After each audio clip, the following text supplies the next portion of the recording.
जब से हमास ने इजराइल पर हमला बोला है तब से ही इजराइल का समर्थन करने वाले लोग हमास को एक आतंकवादी संगठन के तौर पर पेश कर रहे हैं। हम भी मानते हैं, चलिए हमास एक आतंकवादी संगठन है, क्योंकि दुनिया के बड़े बड़े देश जो इस दुनिया की ठेकेदारी करते हैं वो लगातार ये साबित करने पर तुले हुए हैं कि हमास एक आतंकवादी संगठन है। लेकिन वो कह तो रहे हैं कि फिलिस्तीन के साथ 75 साल में गलत हुआ, लेकिन फिर भी इस दौर में वो लगातार इजराइल का साथ देते रहे। संयुक्त राष्ट्र संघ ने जो फैसला कई दशक पहले फिलिस्तीन के पक्ष में सुनाया था, पूरी दुनिया से अपील की थी कि फिलिस्तीन के लिए आवाज उठाइए, फिलिस्तीन को एक संप्रभु और स्वतंत्र देश घोषित करवाइए, लेकिन वो इजराइल को अपनी गोद में लिए फिरते थे। इस दौर में जब हमास ने इजराइल के ऊपर हमला किया, उसके बाद इजराइल को अपनी गोद में लेकर उसे चुप कराने में लगे हुए। आज अपने वीडियो में आपको अलग अलग तस्वीरें दिखाने जा रहा हूं, लेकिन उससे पहले एक बड़ा सवाल मैं आपसे पूछने जा रहा हूं। अगर ये हमास को आतंकवादी संगठन कहते हैं तो कहते हैं, चलिए हम भी मानते हैं, लेकिन फिलिस्तीनियों के लिए इन्होंने आवाज क्यों नहीं उठाई? क्या फिलिस्तीन कभी इजराइल पर हमला कर सकता है? इस सवाल के साथ मैं अपनी इस वीडियो की शुरुआत करने जा रहा हूं। नमस्कार, मैं हूं प्रज्वल गौतम और आप देख रहे हैं द कंटाप।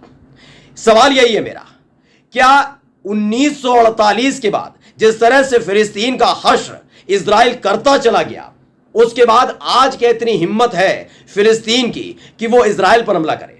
क्या कभी किसी देश ने जो आज इजराइल को अपनी गोद में लिए घूम रहे हैं, उन्होंने पूछा क्या फिलिस्तीन की आर्मी इजराइल पर हमला करती है, कर सकती है? क्या उसकी नेवी इजराइल पर हमला कर सकती है? क्या उसके जंगी जहाज, जंगी बेड़े या फिर उसकी नेवी इजराइल पर हमला कर सकती है? किसी ने सवाल किया? सवाल बनता ही नहीं है। यह इसलिए क्योंकि फिलिस्तीनियों को लिए आवाज उठाने वाले, उनके दुख पर रोने वाले, उनके जख्म पहुंचने वाले, ये तमाम दावा करने वाले, उनके साथ गलत हो रहा है ये तमाम बातें कहने वाले और हमास को आतंकवादी संगठन बताने वाले ये लोग ये जानते हैं कि फिलिस्तीन के पास ना आर्मी है जी, ना उसके पास नेवी है जी, और ना उसके पास एयरफोर्स है। इतनी हिम्मत उसमें है ही नहीं, क्योंकि इजराइल ने उसे कहीं का नहीं छोड़ा। जबकि इजराइल के पास अत्याधुनिक हथियार हैं, नेवी है, उसके बाद मुसाद भी है, आर्मी है, उसके पास लड़ाकू विमान है, तमाम चीजें हैं उसके पास। यानी एक देश के तौर पर इजराइल बहुत तेजी के साथ विकास करता चला गया, या यूं कहें विस्तार करता चला गया, और आज फिलिस्तीन सिकुड़ कर रह गया है। ये बात बात पे कहते हैं ना आतंकी संगठन है हमास। मैं फिर कहता हूं, मैं और मेरा चैनल खोल के कहते हैं चलिए आतंकी संगठन है, लेकिन फिलिस्तीन लड़ेगा कैसे? वो ऐसे लड़ेगा कि जो फैसले 20-20 साल पहले लिए गए थे उनको धरातल पर उतारने के लिए कोई भी जो अंतर्राष्ट्रीय बिरादरी का आदमी जमीन पर उतरने के लिए तैयार नहीं है। इजराइल को अपनी गोद में बिठा लेता है एक ऐसा देश जो लगातार फिलिस्तीनियों को खदेड़ता चला गया। आज फिलिस्तीन लड़ेगा कैसे? चलिए आप भी साथ मत दीजिए, फिलिस्तीन लड़ेगा कैसे? अपने अस्तित्व की लड़ाई फिलिस्तीन लड़ेगा कैसे? ये जो लगातार इजराइल को गोद में लेकर घूम रहे हैं, 75 साल के जख्म पर आकर हिसाब किताब कर सकते हैं। मैं हमास का पक्ष नहीं ले रहा हूं, मैं फिलिस्तीनियों की बात कर रहा हूं। आज आपको अब लेकर चलता हूं उस दौर में, तकरीबन 100, 150, 200 साल पहले की कहानी। ये हर कोई जानता है कि इस दुनिया के ज्यादातर देशों को उपनिवेश बनाने का काम अगर किसी ने किया था, उपनिवेश ना समझ पाए तो समझ लीजिए गुलाम बनाने का काम किसने किया था, तो वो था ब्रिटिश क्राउन। अलग अलग देशों पर कब्जा कर लेना, अलग अलग देशों में अपनी हुकूमत चलाना, उन देशों के नागरिकों के साथ बदतमीजी, बदसलूकी करना, यह काम उसका हुआ करता था। याद है आपको?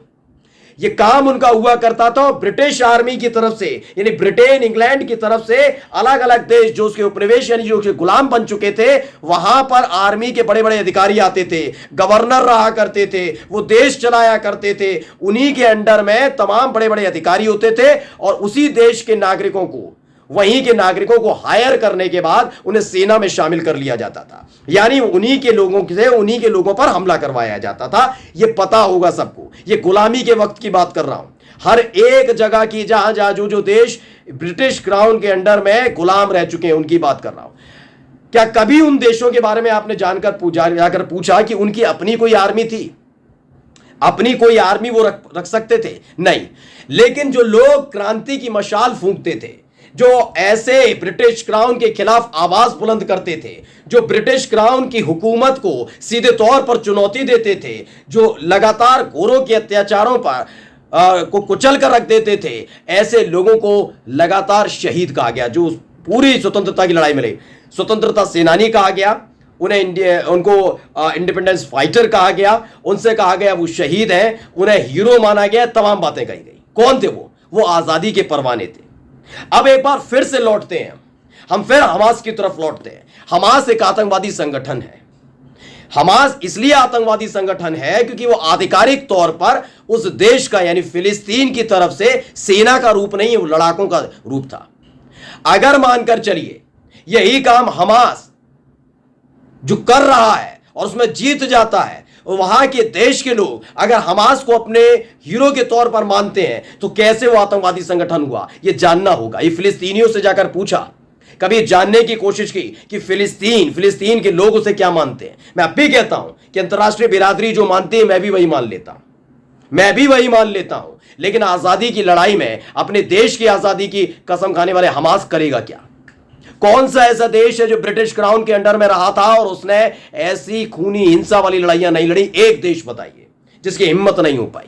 छोटे भैया देश की बात नहीं कर रहा हूं, बड़े बड़े जो देश थे जो अपने आप को आज बताते हैं कि हम बहुत तेज गति से आगे बढ़ रहे हैं, उन तमाम देशों की हालत देखिए। वहां तमाम जगह ऐसी क्रांतियां हुई हैं, वहां खून खराबा भी हुआ है, ये तमाम चीजें हुई हैं। वो बात अलग थी, तब ऐसी मिसाइलें नहीं हुआ करती थी, ऐसी चीजें नहीं हुआ करती थी, ऐसे लड़ाकू विमान तमाम चीजें नहीं हुआ करती थी। लेकिन हमास के दौर में जब वो इजराइल पर अपनी आजादी को लेकर लड़ाई लड़ रहा है तो उस पर अत्याधुनिक हथियार पहुंच गए, तो वह आतंकवादी संगठन है। उसके एवज में जो इजराइल कर रहा है फिलिस्तीनियों के साथ 75 साल से, उस पर अंतर्राष्ट्रीय बिरादरी सिर्फ सुबक रही है कि हां गलत तो हो रहा है, ये फिलिस्तीनियों के साथ गलत तो हो रहा है। ओहो हो, 1948 में ऐसा था फिलिस्तीन, इजराइल था ही नहीं, मतलब यहूदी आए थे, अच्छा ऐसा हुआ था, ओहो ऐसे ऐसे होते होते इजराइल बन गया। आप रोइए मत, बताइए आज हमास हमले बंद कर देता है। कौन सा ऐसा एक देश है जो इजराइल का समर्थन करते नजर आते हैं? बताइए किसमें हिम्मत है जो इजराइल के नेताओं, उनकी सरकार और इजराइल वालों के आंखों में आंखा डालकर कह सके कि आप फिलिस्तीनियों को उनका हक दीजिए, कि फिलिस्तीन अपना हक नहीं ले सकता। भाई आधिकारिक तौर पर ना नेवी है, ना आर्मी है, ना उसके पास एयरफोर्स है, ना उसके पास साजो सामान है, हथियार है जो लड़ सके वो इजराइल से। कुछ चीज नहीं बची उसके पास, कुछ है ही नहीं, मतलब अस्तित्व में उसके केवल लोग हैं, कुछ जमीन का टुकड़ा जो बचा हुआ अस्तित्व में।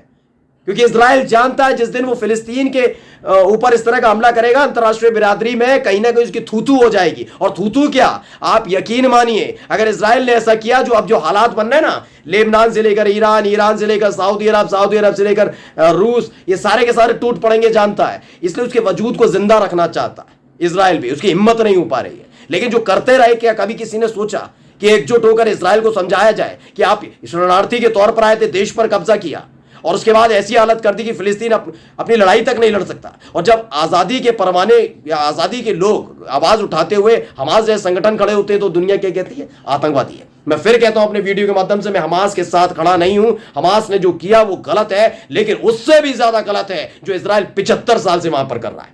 नमस्कार।